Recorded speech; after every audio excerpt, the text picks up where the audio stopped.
Welcome to Social Justice and Community Engagement, a program of the Division of Institutional Equity and Diversity.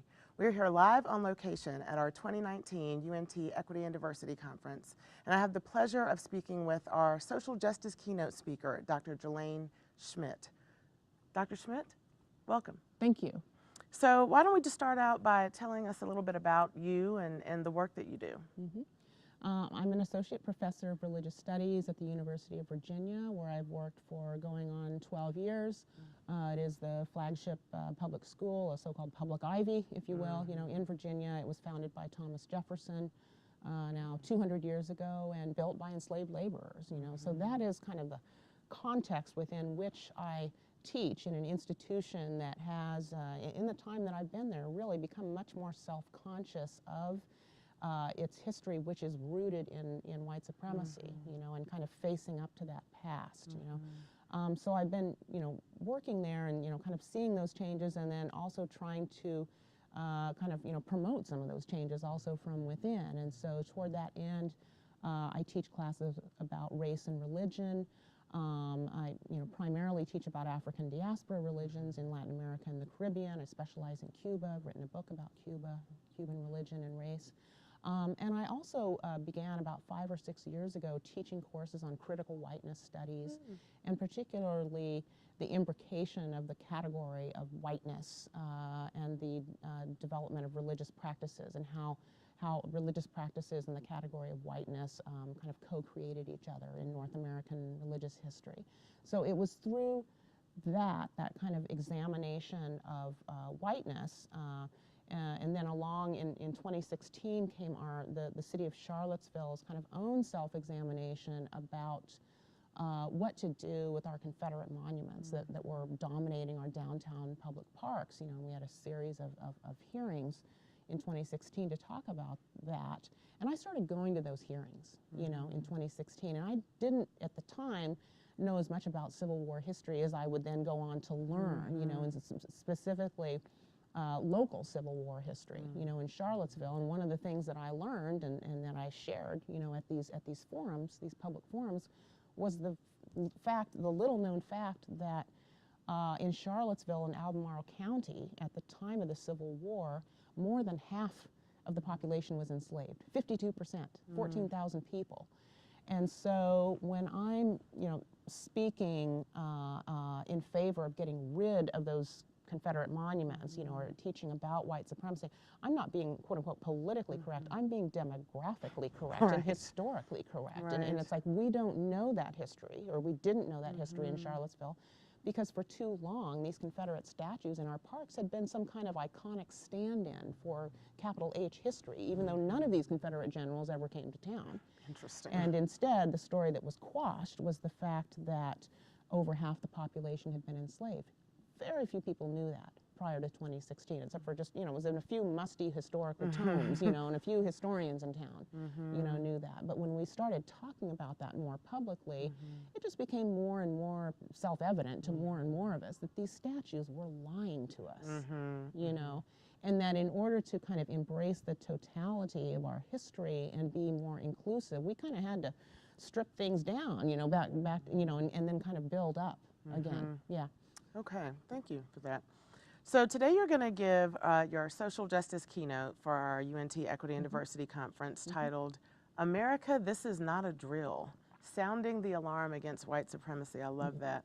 And you plan to address the role of empathy in addressing white supremacy and advancing social justice and reconciliation. And I'd love to hear more about that, because we in our diversity and inclusion practice talk about you can't have change without empathy. So could you share with us some of your perspectives on that?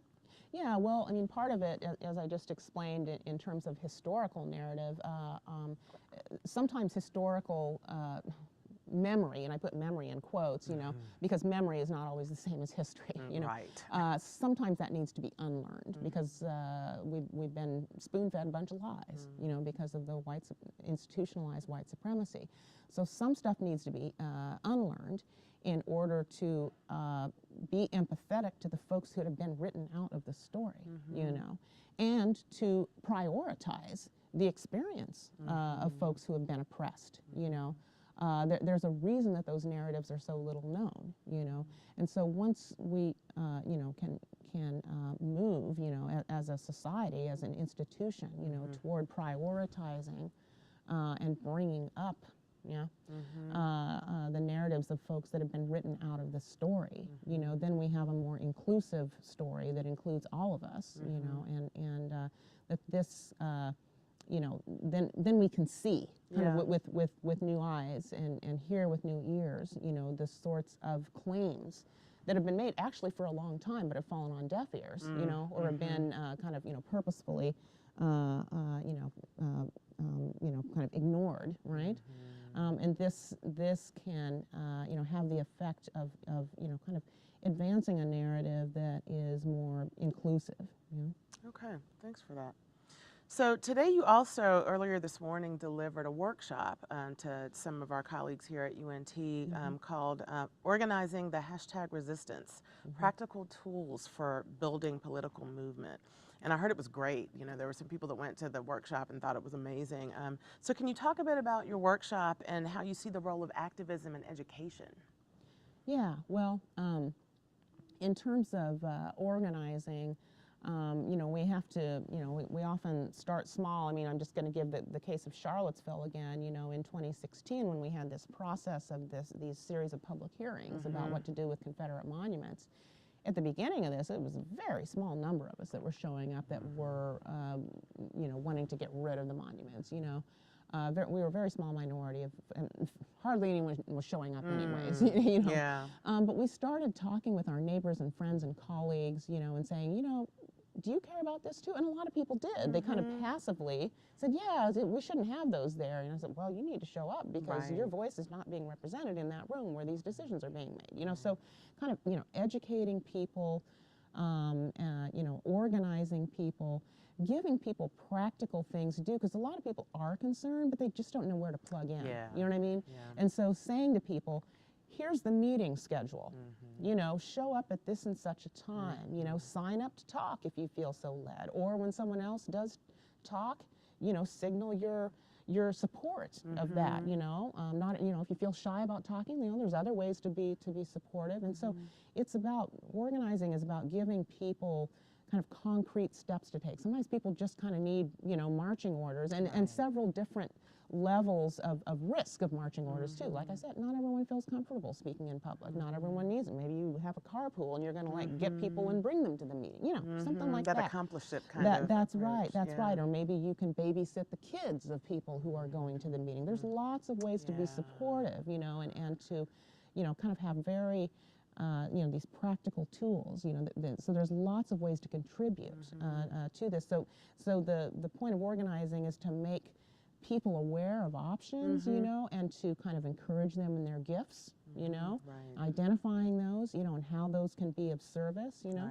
And so that's what I was kind of pointing out in my workshop. And with respect to how activism and education fits in, like I said, sometimes things need to be unlearned, you know, in order for, you know, kind of learning, you know, the facts of history, or kind of retooling our memory in a way that is a more inclusive story, you know.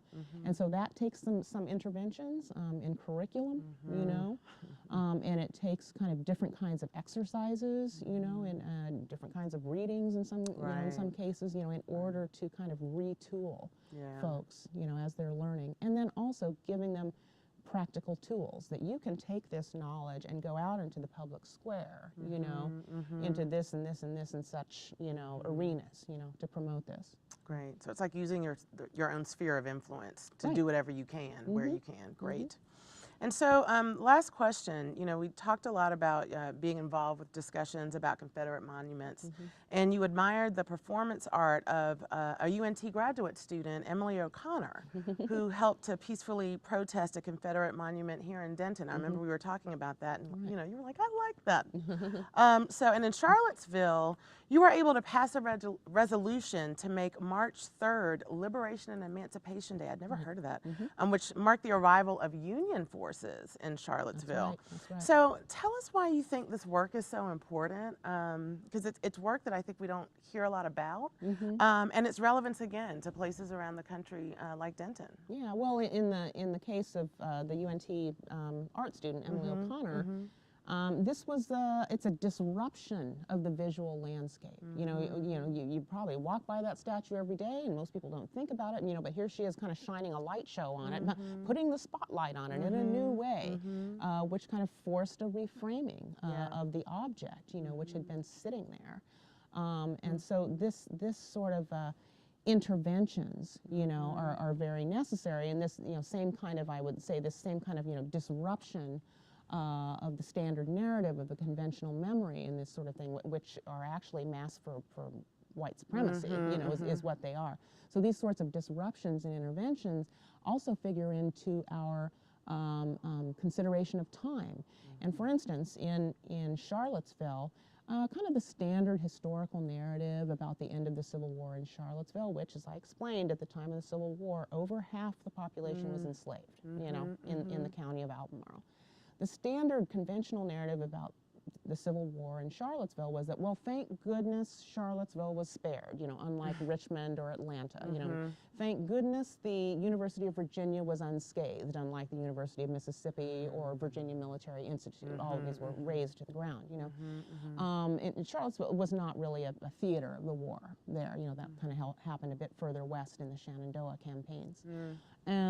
But one of the things that I suggested during this month-long process in 2016, when we were having hearings about our Confederate monuments, I said, if 52% of the population, if 14,000 people, the outright majority of the local population was enslaved, that means that the arrival of Union troops to Charlottesville on March the 3rd, 1865 was probably the happiest day they'd experienced. Yeah. Probably the most momentous historical day in the history of our town.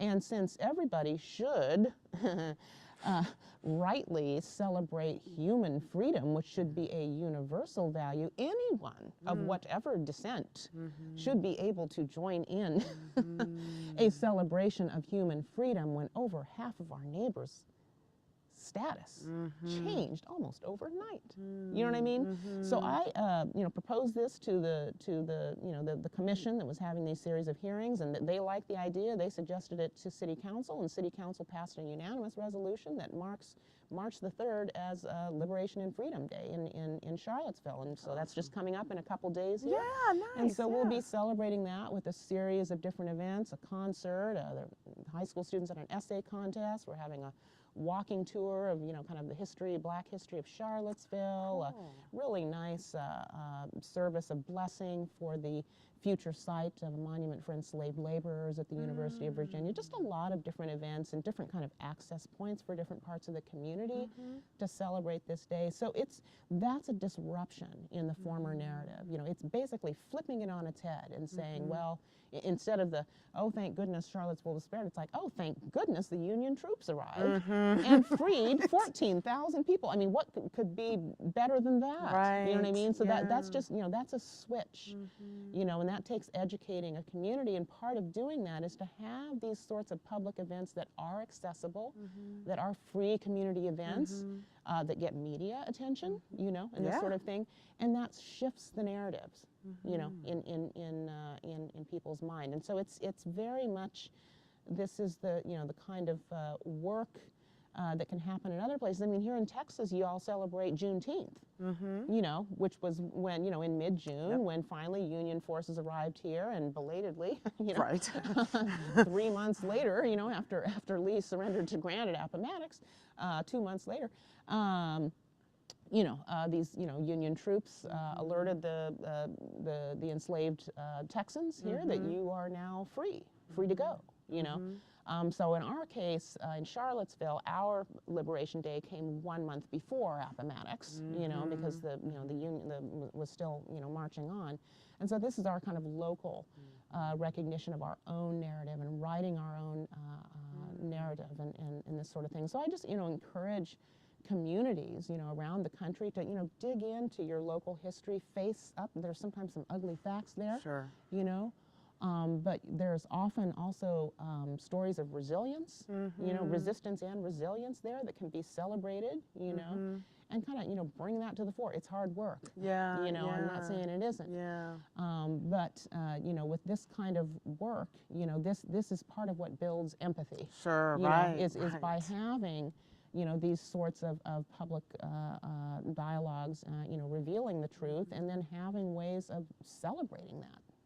Would that be something that you would be interested in taking across the country? I mean, is that sort of just copyrighted to Charlottesville, the Liberation and Emancipation Day? Would you be able to go out and show other communities how to do it? And well, I mean, I think any community can probably look into its past, you know, and find instances. You know, whether it's, you know, in the South, you know, kind of when, you know, kind of liberation happened locally. Like I said, you know, here in Texas, it's Juneteenth. You know, where I'm from, it's March the 3rd. You know, it's a little bit, you know, a little bit different. I used to live in Oberlin, Ohio, which, of course, Ohio was a free state then. Many enslaved folks, self-liberated enslaved folks, would come over the Ohio River from Kentucky, I think it was, you know, and come on into there.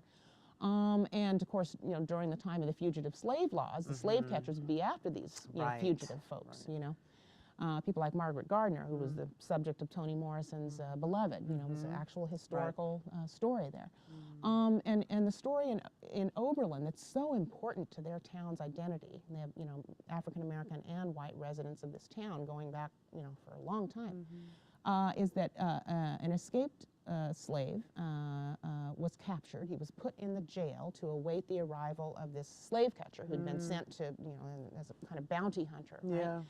And the men of the town were just incensed because this was abolitionist territory. You know, the men were incensed, you know, primarily white men who had some level of empathy, clearly. You know, they were incensed that basically at their expense, at their taxpayer expense, that this fugitive was being held in jail to await his recapture and being taken back into slavery. They went to the jail one night and busted this man who would have been doomed to been recaptured, you know, busted him out of jail and took him to freedom, you know. Now that's accompliceship right there, huh? that is accompliceship, and accompliceship is putting skin in the game. They were breaking federal law, you know, to do that, but they did it anyway. And to this day, Oberlin celebrates the Oberlin Rescue. That is part of the narrative that they have of their town. And there's a nice little celebration in the town squares, you know, hot dogs and hamburgers. And I mean, you know, who wouldn't want to celebrate this? This is a great story. You know what I mean? And there's stories like that everywhere, you know, of somebody who stood up, you know, even when things were grim, you know, and did something. And so we need to look for that, you know. And so I just encourage, you know, communities to, you know, to look for those narratives, you know, lift up the figures in those narratives that stood for what was right even when it was difficult, and celebrate that. That's what creates a public model that we want, you know, contemporary citizens to follow. You know, I don't want to support with my tax dollars, you know, these monuments to these Confederate generals that try to keep people enslaved, and to have them in a central public place, in a place of such adulation, you literally have to look up to see them. You know, that's not what we want to be promoting in the 21st century. Yes, we should remember history, but we need to prioritize the sort of history. We're never going to forget the Civil War in Charlottesville, Virginia. That's not going to happen. Or anywhere for that matter. Right. You know, what we need to do is to kind of rearrange and prioritize how we want to frame our memory of our past. Thank you. That's great advice. Well, Dr. Schmidt, it's been a pleasure chatting with you. These are some really great insights, and you know, I learned a lot about what happened in Charlottesville, and it's kind of inspiring to us. Maybe we'll come up with some of the stuff in Denton. All right. Come on back. All right. Thank you. Thanks, sir.